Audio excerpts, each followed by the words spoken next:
David Cameron addressed this brief Tory rally, it so happens, in the studios where the first TV debate occurred 5 years ago. And behind a barrier, not free range, Labour chickens, clucking at Cameron's refusal to debate head-to-head, this time with Ed Miliband. Today's highlight, Cameron's pledge that by 2020 all hospitals would give the same service 7 days a week. With a future Conservative government, we would have a truly 7-day NHS. That was the positive stuff, amid much negative about Labour and Ed Miliband. Now, 5 years in this job teaches you some things.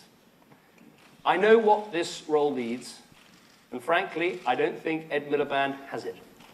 Some people might say, don't make this personal. But when it comes to who's Prime Minister, the personal is national.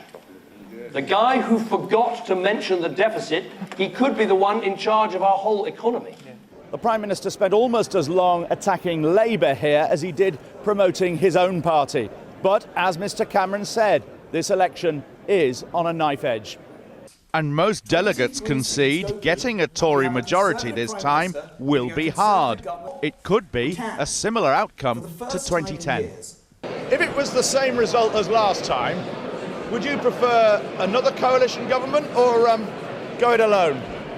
I'd like to go it alone. You'd like to go it alone, would you? What would you say, sir? Oh, it's a close call. I think probably a coalition government. With the Lib Dems? Yes. Certainly, this government's been incredibly successul in what it's achieved. So you'd have no objection to another coalition with the Lib Dems? I wouldn't personally, no. I'd personally want to go alone rather than form a coalition.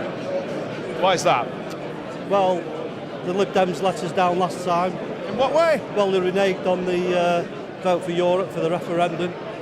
It's worked quite well. We've lasted 5 years. I wouldn't have predicted that. Why not do it again then? And bring in UKIP as well, maybe? Bring in the DUP? Well, personally, I'd rather see a minority government push through more conservative policy and conservative values. What would you recommend to Cameron then, in those circumstances? I would recommend I'd say go it alone. But even though you might lose on a lot of things? Yes, but it's the best way to keep the promises to the people who vote for you. David Cameron, it's thought, would want another coalition. The official line is that won't be necessary. They're going for a majority, and that needs just 23 more seats. Michael Crick, Channel 4 News, Manchester.